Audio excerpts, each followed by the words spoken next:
तुम फिक्र मत करो, सुकून से रहो, मैं तुम्हारे साथ हूँ, ठीक है?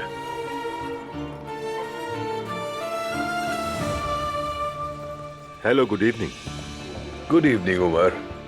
Hello, good evening. अस्सलाम वालेकुम। वालेकुम अस्सलाम। मेरा नाम जोया है। मैं ज़ैनब। एक बात पूछ सकती हूँ? हाँ, क्यों नहीं। बुरा मत मानना प्लीज। तुम्हारे पास वो क्या है जो मेरे पास नहीं है? तुम जानती हो उमर पर मैंने अंधा एतमाद किया। मैंने एक दिन भी उसकी मोहब्बत पर शक नहीं किया। वो मेरा गुरूर था। मैंने उसे अपनी जात से भी ज्यादा चाहा। मुझे अपनी आखिरी सांस उसके साथ बितानी थी। मतलब मैं बीच में आ गई।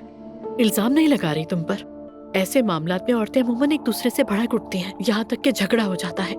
मैं ये सब जज्बात में नहीं कह रही। ये तुम्हारी गलती नहीं है। उमर को भी इल्जाम नहीं दे रही। उसने कहा वो तुमसे मोहब्बत करता है। सुनो, अरे मैं दरअसल जैसा तुम सोच रही हो वैसा कुछ नहीं है।